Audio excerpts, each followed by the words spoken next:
Mine just We're figured popped out. up We're saying recording. We're live. Joe's here. Okay. Recording roundtable. I get to Malaysia. Joe. All right. So the first session that we're going to go into is, like I said, I'll be asking around 3 questions to the Get to Korea participants. This is an opportunity for the potential Get to Malaysia participants to get a feel of the whole experience indirectly.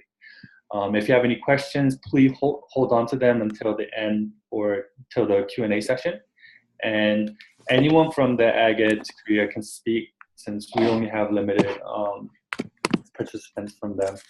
So the first question that I want to ask to the Get to Korea is, what was your expectation of Korea and how was it different or the same? Dr. Foster, if you guys are willing as well, can jump in.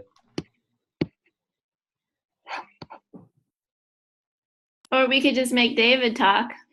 We can do that. David, you absolutely. I have no problem starting off.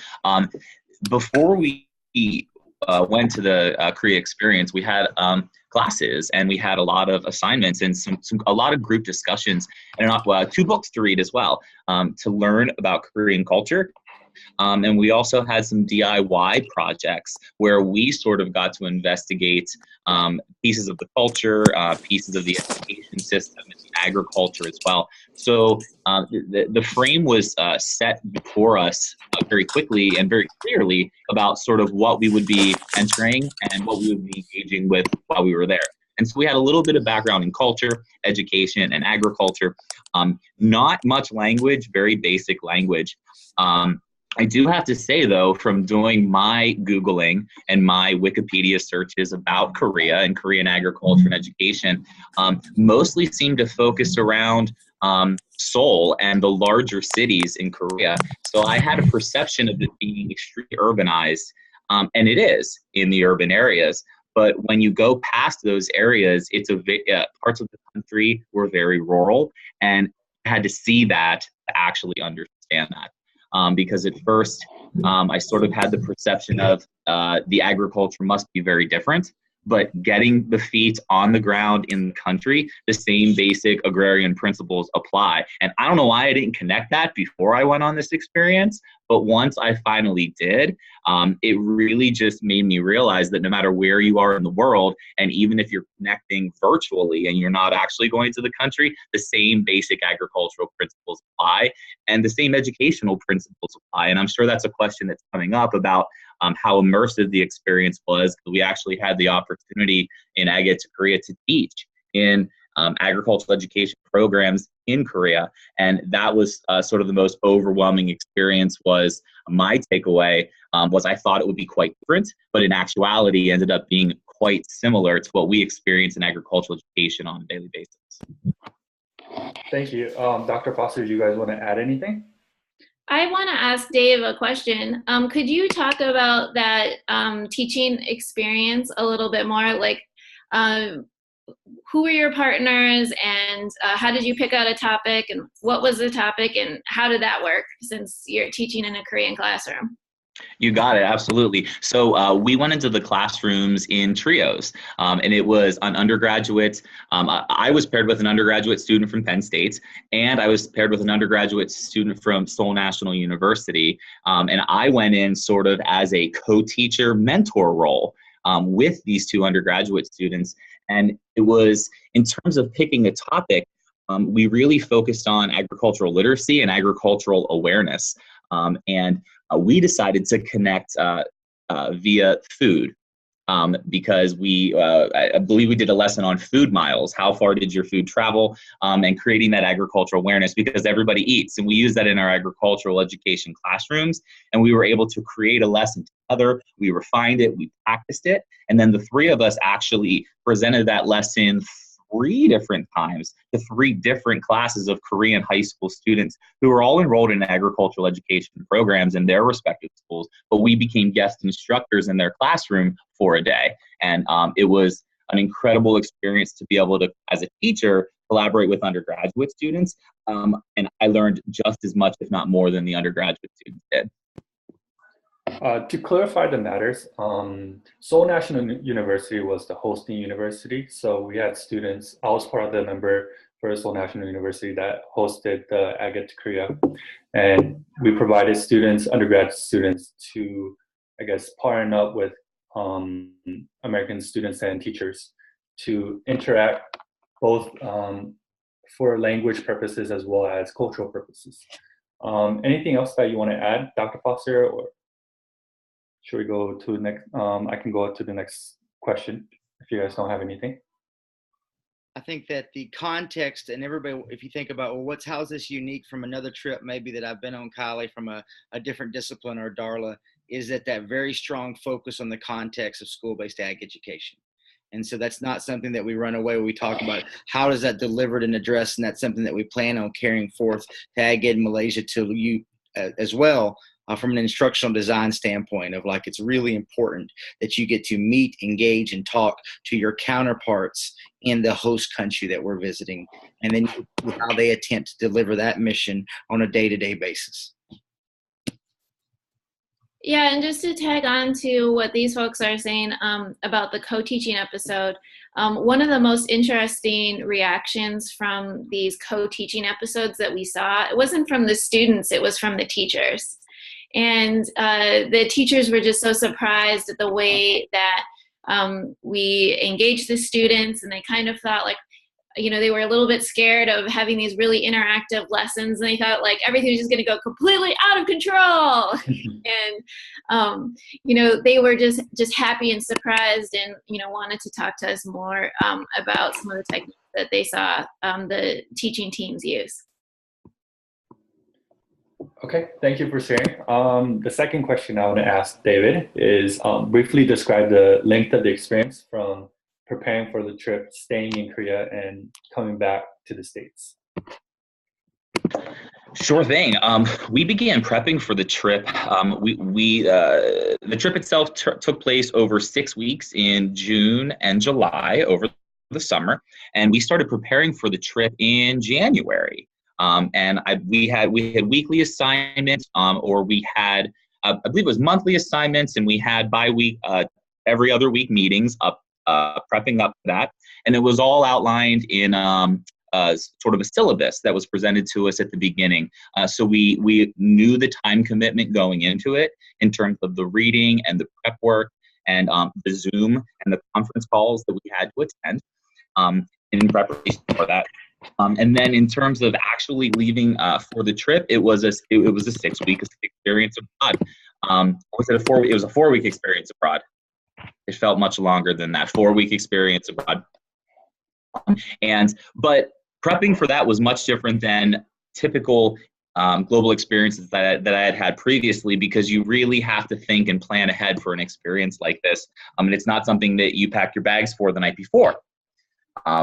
It's something you definitely have to mentally prepare for. And what I liked about it was the way that the learning was set up. It was progressive. We started out very basic. We focused on learning about Korean agriculture, learning about the Korean agriculture system and their agriculture as well. But we also focused on demographics of the country. And I mentioned before, we had DIY projects where we got to investigate music, cuisine, history, language, traditions. And I think that background was what gave me, put me more at ease prepping for the trip. I honestly had less anxiety going into the Ag Ed Korea trip than I had with previous global experiences, because of how well laid out and how prepared the leaders of the program were in getting us ready for the program. Is there anything else that you want to add, Dr. Fossers?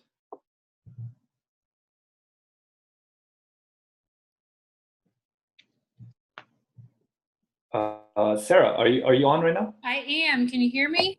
Yes. Hi.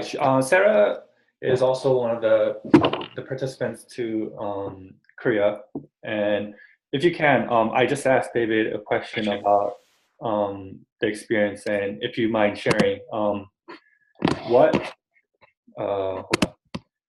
briefly describe the length of the experience from preparing for the trip, staying in Korea, and coming back to the States, if you could. Okay. By the way, is there any kind of video feed coming from me, or is it just volume, like sound? Just sound right now. Okay. Weird. I don't know why the video's not working. But anyhow, the whole process started in December of 2013, and then the trip was actually June, July of 2014. So it was like a 6-month long process.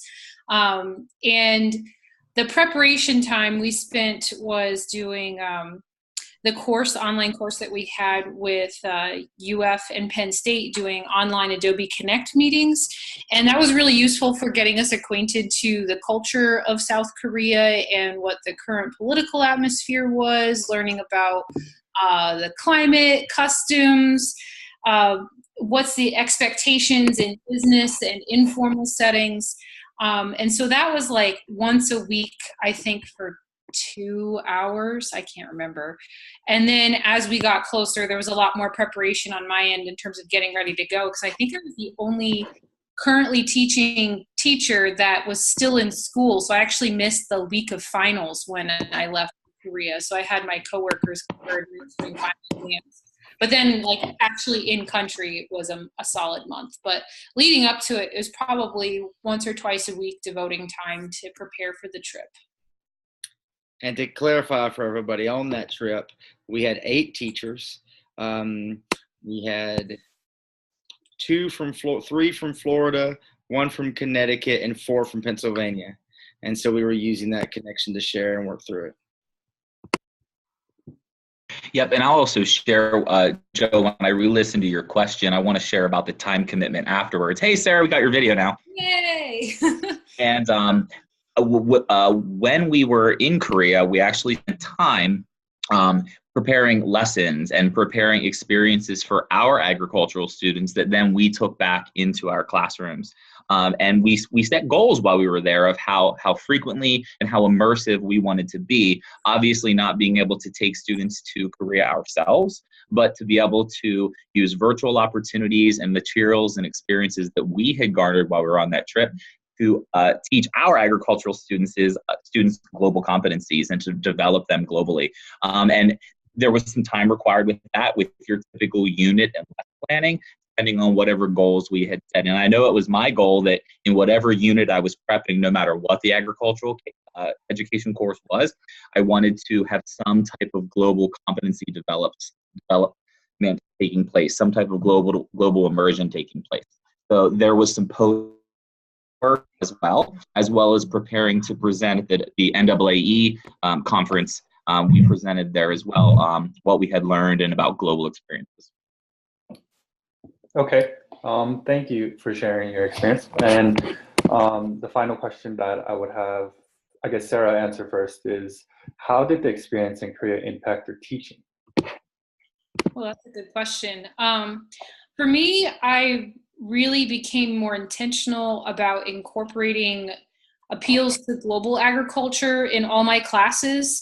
So there was something I had done before, and just something even as simple as putting up a map in my classroom. Like, I've always had state and national and global maps, but then calling even more attention to that, and also calling to attention cultural differences from one place to another.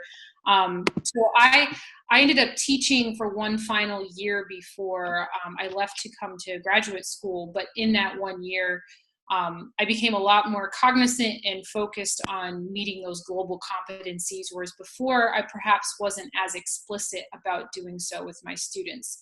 My students were also really interested in the trip that I went on, and they were like, oh my God, that's so cool. And so I spent time with my students sharing my experiences there. We had a really cool opportunity to meet with the FFK, and it turned out I ended up harvesting potatoes with the national FFK president. And I was like, this is so cool.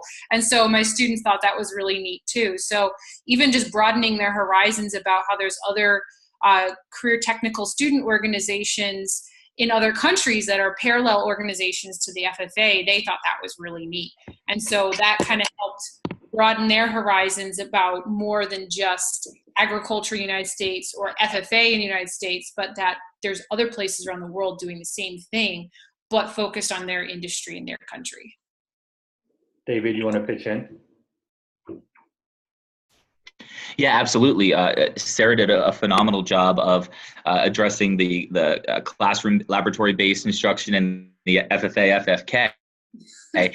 And it was awesome while we were there to see that supervised agricultural experiences take place abroad as well. And Sarah's word was intentional and purposeful. I, as an educator, became much more intentional about how I can incorporate global competencies into not just classroom, lab, and FFA components, but how can I push students to independently develop their global competencies through their supervised agricultural experiences? And how can we connect the food and the animal science, the environmental science, and the plant science to the world?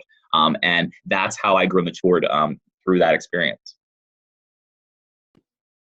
Okay, thank you. Dr. Fosters, you guys want to add anything?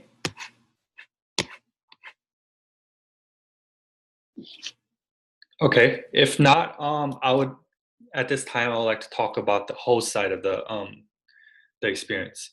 I was part of the host member for Seoul National University, which was the host university. And I actually have a letter from one of the members that I will share with everyone.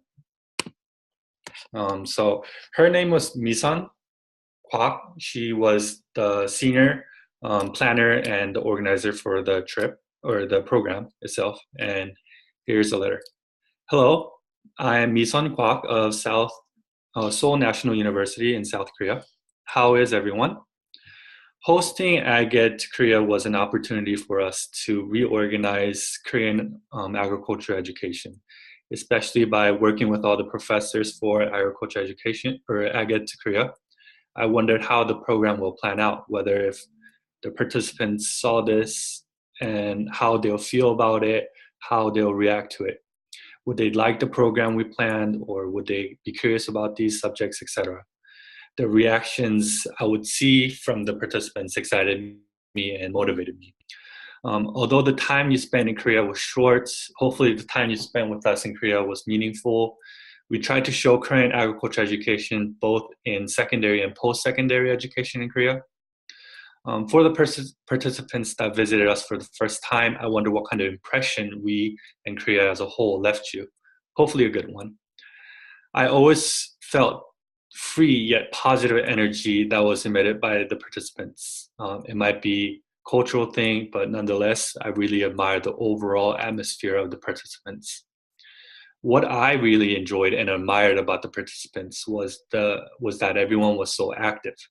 Asking questions, having active discussions, that was definitely an aspect that I really enjoyed watching.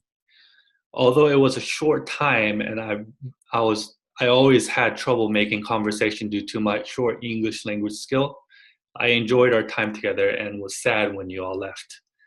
I enjoyed the maple syrup that you guys gave me as a gift, and I developed a habit of eating pancakes every weekend all throughout the summer. Thank you for everything that you have done and shown me while visiting. I hope there are many more similar arrangements, and I hope that Korea and U.S. agriculture and agricultural education can further develop. Hope everyone is healthy, and best of luck to everyone. Mi-san Kwak. Okay, so that was one of the senior members, as I said, that wrote a letter to the participants. But I want to add on some stuff as a host myself to the letter.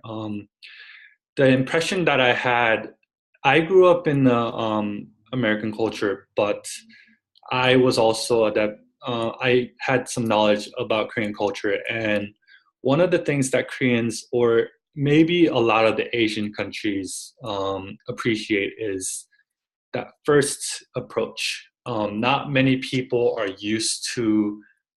Asians or not many Koreans are used to approaching foreigners first and interacting with the others. They really don't do that with other Asians either, other Koreans. So I think because the participants, the American participants, took that first step to getting to know the host and the students, all the people that are in Korea, they were able to open up themselves and able to interact. Even with that language barrier, I feel like the interaction was very positive and active. all the time. And one other things,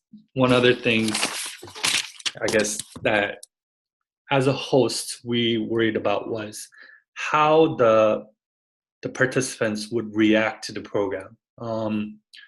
Usually, I guess that's in every sense. Whoever creates a program, we're always wondering how the participants, the audience, would react to their program that they planned.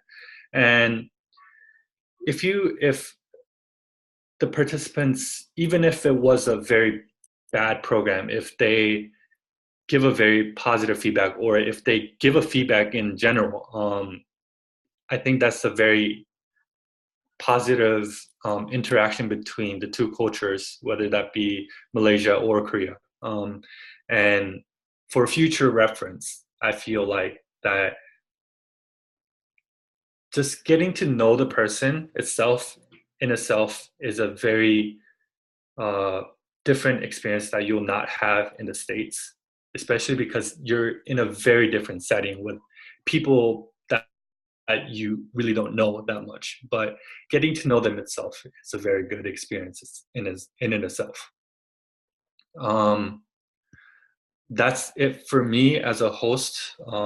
Hopefully, you guys learned something from the participants of the South, or the AgEd to Korea, the US side as well as the Korean side.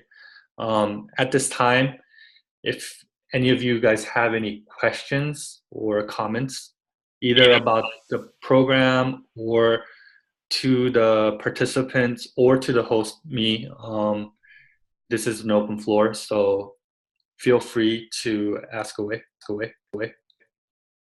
So Joe, we've set up we've gone through two phases, one phase of the AgEd to Korea sharing, one phase of the host sharing, and now we're looking at the opportunity to share and just answer questions as you wish. This will be an open-ended time. Melanie? Yeah, I just wanted to know, we have one more host who did share a perspective. Yes, I forgot about that.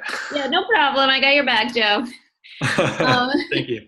So in the chat box, I put the link to a video of Steve, who was another one of our hosts, and he did a really nice job of talking about his experience. One thing I want to note is that actually, let's see, he references a situation right at the beginning where he talked about how he hugged a lot. So just wanted to clear that up. We actually have a video of that, so it's all very clean. I'm going to chat that one right here. But it's like one of those things where when you spend a lot of time together, you really loosen up and just have a good time together. So yes, it was National Hug a Korean Day. We just declared it one day when we're getting off the bus. And so you can watch that and then watch Steve talk about it now 3 years later. And I tell you something, Melanie, I took time to watch that video before we got on from Steve, and it made me realize how important it is how we set this up as far as working with the host. We're not just tourists that come in and skim through. We have a authentic task, a problem that we work together to deliver. And that's just, it just made me realize that our impact isn't just for our learning, but also with our hosts together. And it has to be where we have that shared challenge or task to approach. We would show the video here in the Zoom call. I don't know how to do that. I don't think it can be successful. So, yeah, we're still learning Zoom. I don't know how to show a video through Zoom where it doesn't just sound wackadoo. So you have those two links there. I encourage y'all to watch it on your own. Let's use our last 17 minutes we've set aside tonight to let us stop talking and you ask the questions about the things you want to know most about to feel comfortable applying. And we have all three of the leaders of the group on. We have a pretty good mix of teachers and students on who are both interested and who participated. So shoot away. There's no such thing as a bad question. So I have a question, and it might be a hard one to answer, but I was just wondering what an average day looked like when you were in Korea. Like, what were you guys doing every day? Did you have a routine, or was it different every day?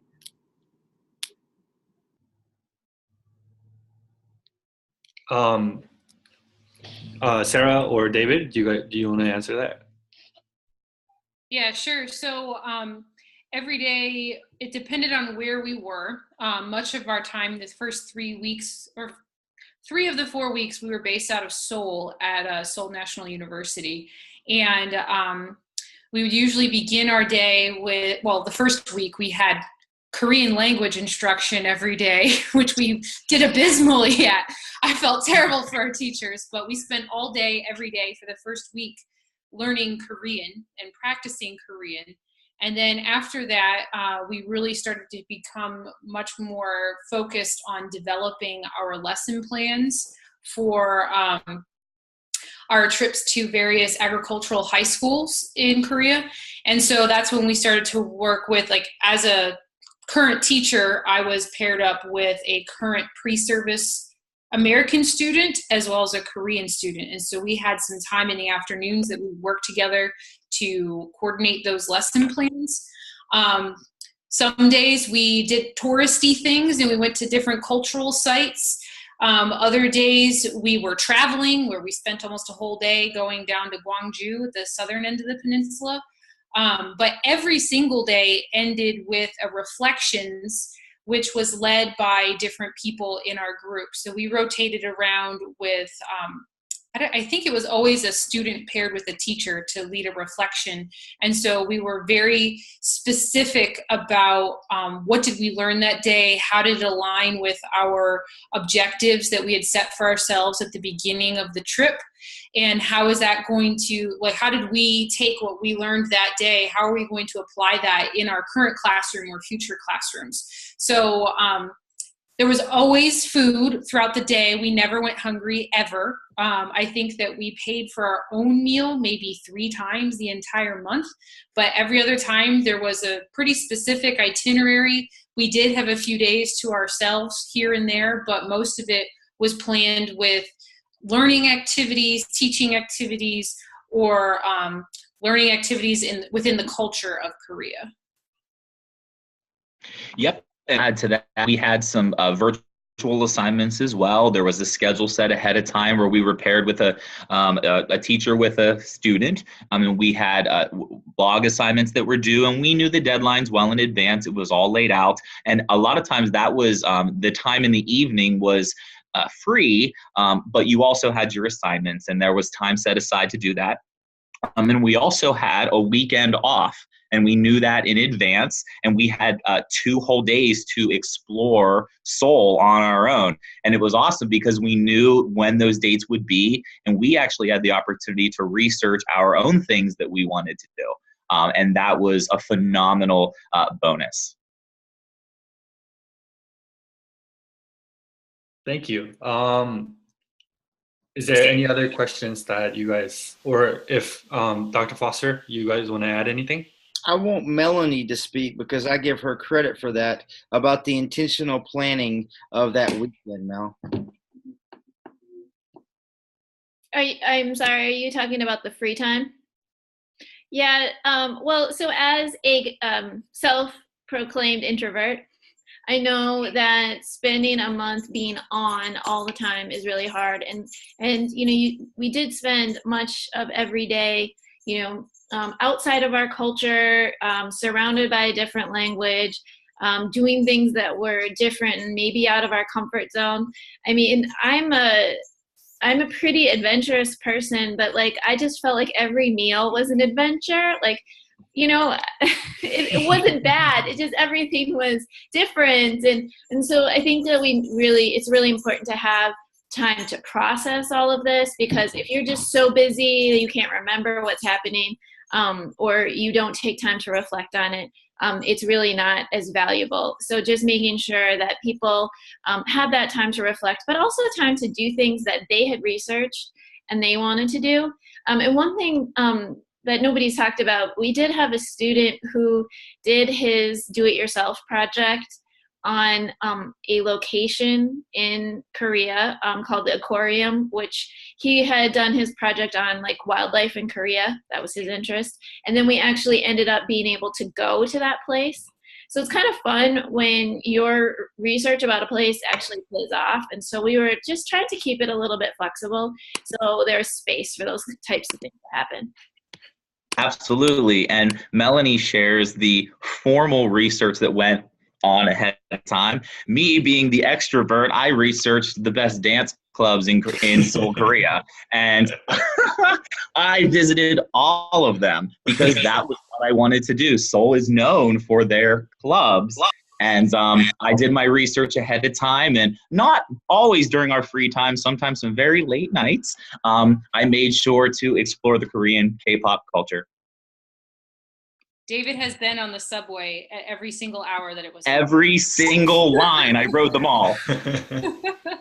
And you guys didn't even talk about how you spent July 4th in Korea. Oh man, so I really was looking forward to 4th of July, experiencing our Independence Day in another country, and we actually got to be there for Korea's Independence Day too, which was really cool. But we went to Jamsil Stadium, which was where it's at the Olympic National Park, where the 1988 Seoul Olympics were hosted, and we saw the Doosan Bears play the Samsung Lions baseball team. And let me tell you, American fans need to take a page out of Korean fans' baseball fan book, because they had cheers for every single player.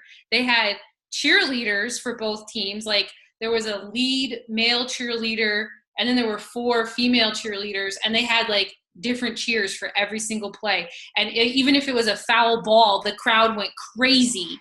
And so I think the Doosan Bears actually won. I was really looking forward to getting an adult beverage and a hot dog, but they had dried squid instead. But I did end up getting Burger King, which I suppose was probably the most American meal I could have on the 4th of July. But we celebrated America's pastime on the 4th of July. It was awesome. Okay, thank you. Thank you for sharing your experience. Is there any other potential participants that would like to ask or comment? Joe, I just wanted to mention really quick, I put a link to the baseball experience, a video about that. Did you really? Yeah. Everyone should watch that. Everyone. Yeah, I mean, who does baseball better than Americans? Oh yeah, Koreans.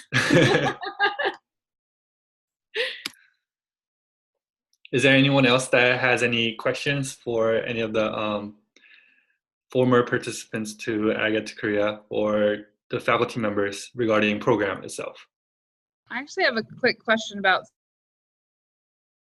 some of the logistics, I guess. So is my mic on? Oh yeah, it is. Okay, good. Yeah. Go ahead.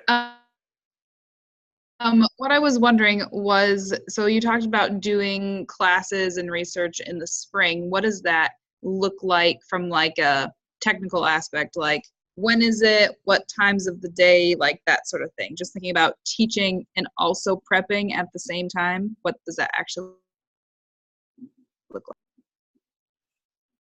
I'll take this one a little bit. I think, Manon, you can clarify.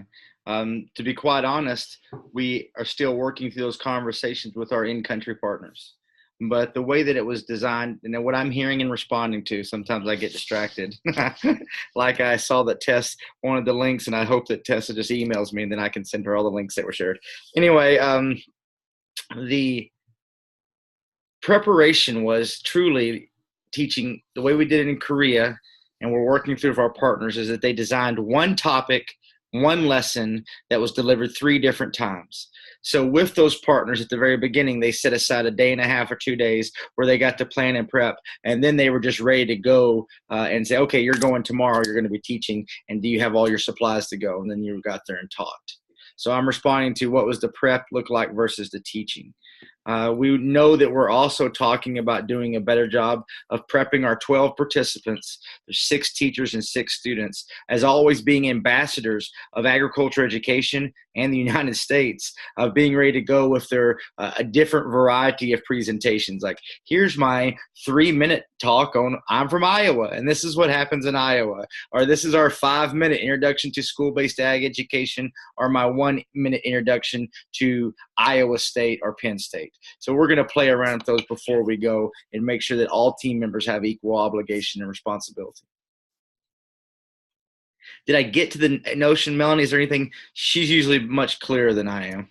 No, Kylie, I just wanted to make sure that he answered your question. Yes, he answered a question that I didn't ask,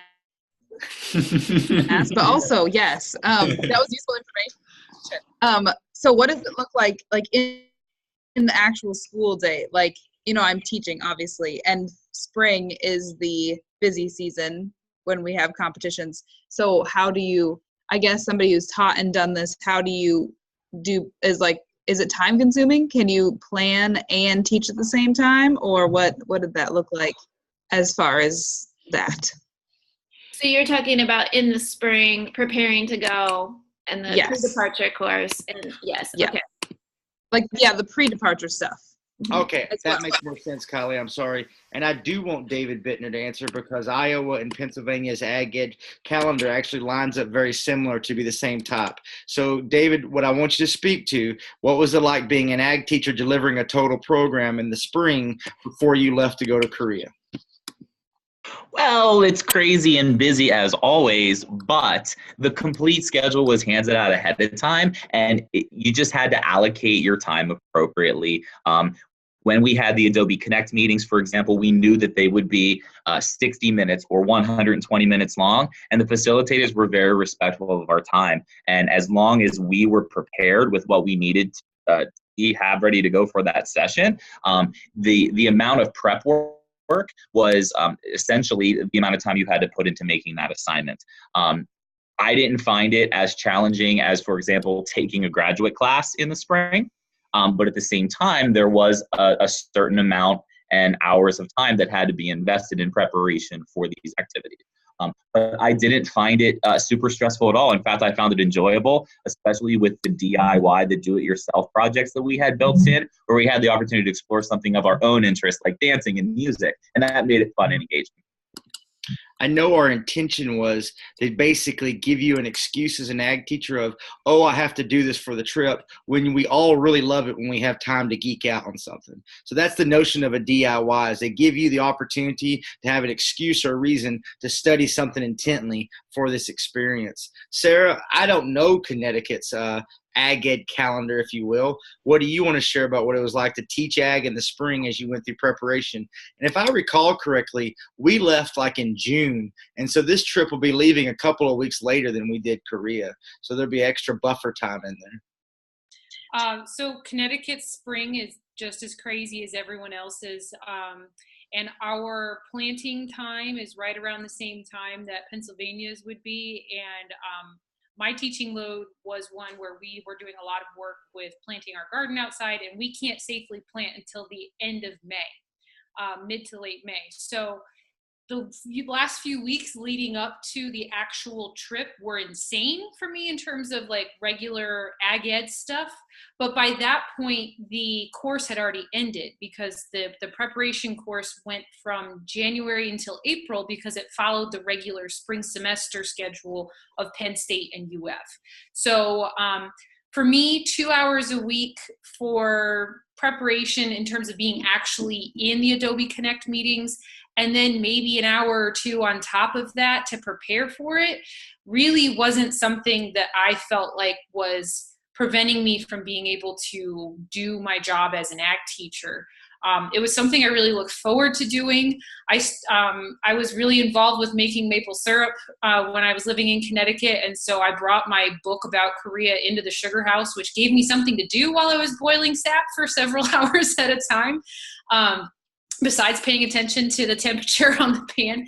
And so to me, it didn't detract from my ability to do my job well as an ag teacher, despite the fact that spring is nuts with spring CDE competitions, preparing for banquets, state convention. And for me, like I said earlier, I was still teaching when we left for the trip. So I think we left June 14th was the day that we flew out. My school was still in session for another week. So I had to account for making sure my exams were ready to go at the end. If that's something you're concerned about, being something that you're maybe deciding, maybe I don't want to go on this trip because of how the preparation would interfere, I would say don't say that's a reason not to go, because you're going to kick yourself years from now saying, oh my gosh, I could have carved out 2 hours of time once a week to be able to participate in this life-changing experience. And the types of educational experiences, cultural experiences, and just the personal memories and friendships that you make are things that, in my opinion, far outweigh being able to carve out some time here and there. Because let's face it, as ag teachers, we're always busy. There's never a season where we're never gonna have like a lot of downtime. We might say the summer calms down a bit, but then you've got fairs and you're doing SAE visits. And so if there's gonna be a time to devote to yourself as a professional, I would carve the time out for this experience, because not only is it going to help you as a professional, but it's going to impact your students in lasting ways as well. Thanks, Sarah. Melanie, in preliminary design for the pre-departure course, what do you remember on how many sessions we've set aside? Well, so like I think what the takeaway message here would be that we are looking to retain the best parts of Ag Ed to Korea, and maybe leave some of the parts that didn't work as well by the wayside. And so it would be the same format. It would probably be Zoom or Adobe Connect, some kind of online connection. One thing I wanted to mention, especially with Sarah on the call, we did do-it-yourself projects that people have mentioned here several times. And that's a way that you can learn about the country in a way that interests you. And so I just wanted to point out, like, Sarah already really likes painting, and that's one of her hobbies. And so she made this really awesome painting that depicted the current, like, political reality between North and South Korea. And so it was a way to do something that she was already going to do, but also, like, incorporating that learning, and it was a way to reflect on what she had learned in the core sessions. And so, you know, those are the types of things, like, we're not trying to make people reinvent the wheel, but we want to give you the opportunity to do something that you enjoy. And maybe it's a way to explore the country using all your senses.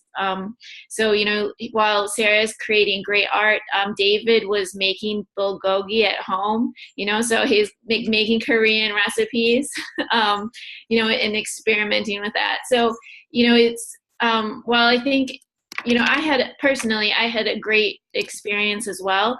Part of what made it so amazing was that I had read so many fiction books. So I like reading fiction in my spare time, and I just picked all books by Korean authors. And so that was one way to do it. So yes, good job, Daniel, for finding it's amazing. I hope everybody can see that. If you wanted to look at those other things, we can push out the Ag Ed to Korea blog as well. So once again, in fact, I'm going to ask that we just have everybody email us who's on, so we can have your emails, and we'll follow up, and either Melanie or Joe will send you all these links that we've shared, just so you can have them handy as we go through it. I want you also to know that we work with you like anything I do for any of my classes. It's usually built to where if it's not going to hurt someone else, if you say, look, I've had a bad week, can I give this to you next week? I'm always like, sure. So I just call it about planning ahead and letting us know about how that's going down and where we're going with it. A side note, it hasn't been asked, but graduate credit, that's going to be on a case-by-case basis, and I want to help you if you need it. Not everybody wants it. So if you don't want it, you don't want to deal with it, great.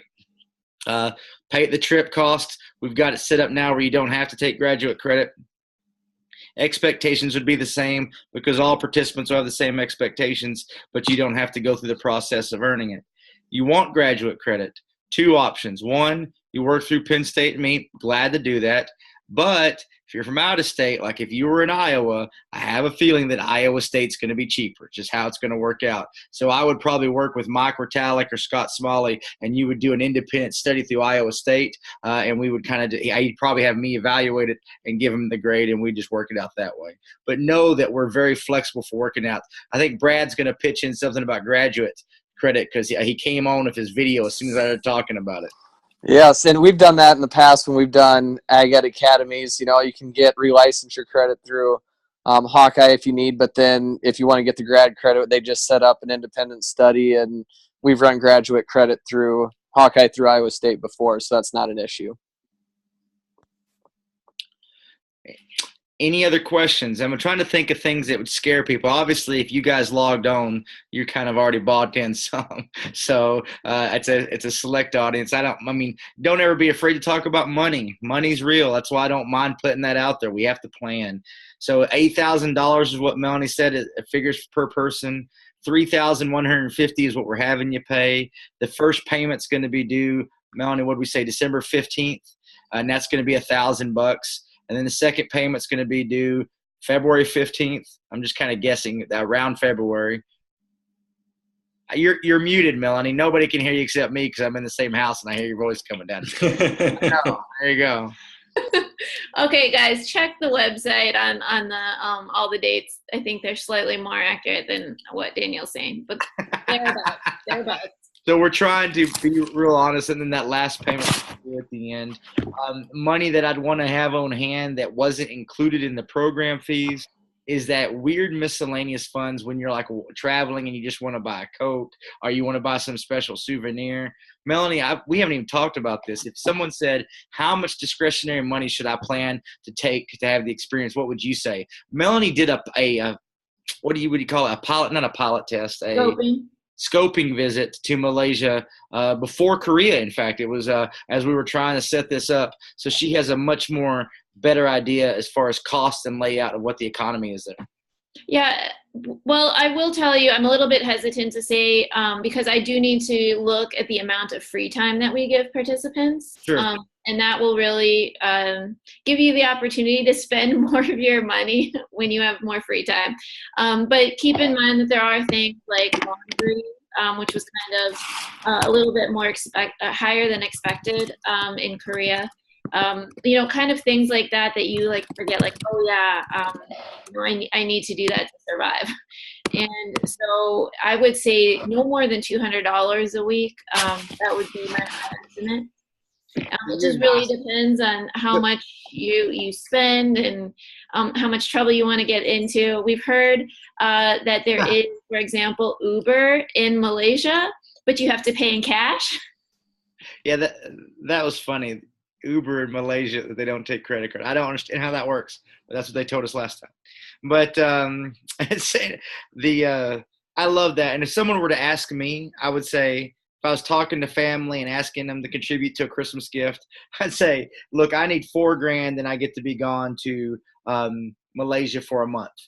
And so that's how I would think about it. And how happy would you be if you brought home money? You know what I mean? Like, you don't have to spend all that, but I would in my head be thinking that $4,000 number. What other questions can we answer? It's 9:07. We do try to be respectful of time. So you've heard perceptions and perspectives of participants, of the hosts, and a few questions. We'll stay on talk as long as y'all want. If you need to log off because you have other business, please feel free to. At this time, I am going to stop the recording, though.